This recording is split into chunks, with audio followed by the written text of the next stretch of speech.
Okay, so I'm here to talk to you about this.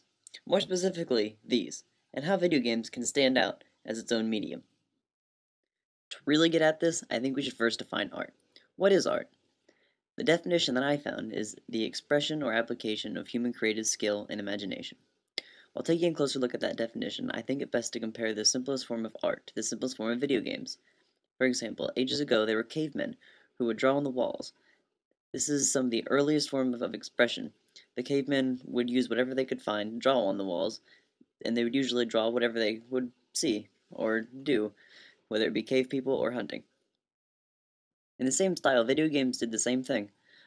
Someone one day may have been seeing a couple of guys play tennis and wanted to try to recreate that interaction that they had, and he chose a more interactive medium to accommodate. With that, the first video game was born. A good backbone for some forms of art is a good, solid story. A story that has been passed down through the ages is called a hero story. In the hero story, there's a hero. The hero would normally have a mentor or some kind of teacher. After living happily for a while, something terrible will happen. The terrible event is normally caused by the antagonist. The hero will then set out on a journey to avenge whatever caused this crisis. The hero then finds the antagonist. They fight. Then the hero will win. Usually. It was assumed that a story like this can only be told in the form of either cinema or literature. However, games like The Legend of Zelda Ocarina of Time tell the story extremely well, all the while using gameplay to assist and accomplish things that only a video game can do. In The Legend of Zelda, the player starts in a town, where everyone looks similar, which gives the player a sense of security. When the world is then threatened, the player is forced out of the safe space. Now the player is all alone, in an enormous world without the sense of security. Without that, when the player finds something new, they have to ask themselves, is this safe? Will this harm me? Not only that, but there are so many options and things to do. You don't necessarily have to do them, but they will help you along the way. Overall, though, there's only one main path to take in order to complete the game. Then there's the game Pikmin. In this game, the player controls a little astronaut named Captain Olimar. Captain Olimar just crash landed on a foreign planet and has to venture all over the world to find the pieces to his spaceship so he can return home. While doing so, he discovers little plant-like creatures he needs Pikmin to assist him along the way. In Pikmin, Olimar and the Pikmin are so small compared to everything else, it can be terrifyingly once you find a safe place. It also increases the fear factor knowing that you have to assemble your entire ship in 30 game days, or else Olimar will run out of oxygen. After a little exploring and figuring out the game though, the player becomes familiar with that part of the world, and then has a few options on how to spend their days. Will the player decide to harvest Pikmin for the day, or will they explore the planet and hopefully find a new piece to the spaceship? Pikmin lays the basic framework out for the game, and then tells the player what to do. After that, it's up to the player to create their own unique story, make their own decisions, and ultimately get Olimar back to his home planet. Another element unique to video games is the connection it provides between game and player.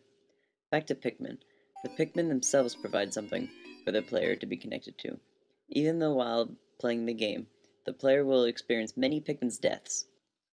The game is sure to create a bond between the player and the Pikmin, so hopefully the Pikmin will not be looked at as disposable, even if the player has a few hundred of them. In the game, Olimar has the tedious task of pulling out hundreds of Pikmin out of the ground.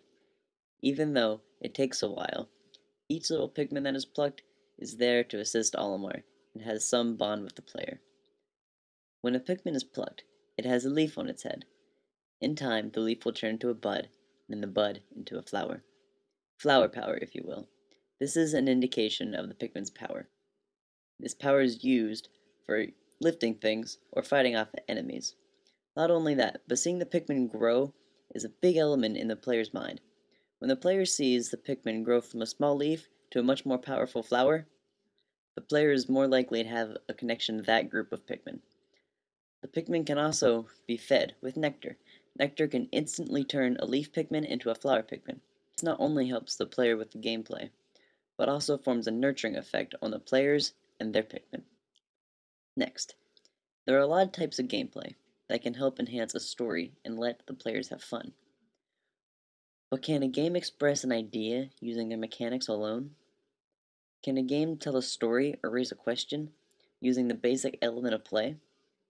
How we answer these questions will help us understand how to break away from emulating traditional media and help evolve into our own form of art.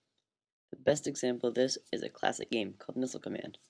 In this game, the player has the task of protecting 6 small cities from a nuclear war. With the gameplay alone, the game tells an incredible story. Normally, games are created to give the player power that they don't usually have in the real world, but this game flips that on its head.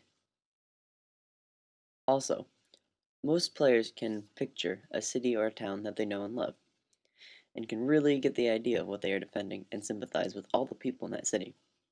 Because the players can do this, they suffer the moral in-game choice of, do they protect one great city, or does the player attempt to protect all the cities?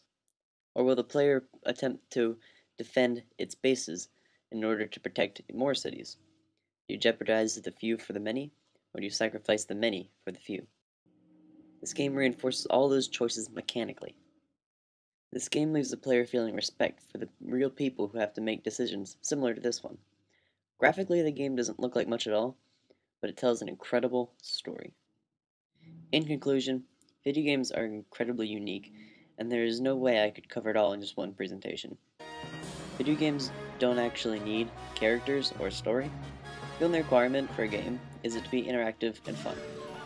However, if developers really use everything that's available to them, there are grounds to create a true work of art with the amazing medium video games.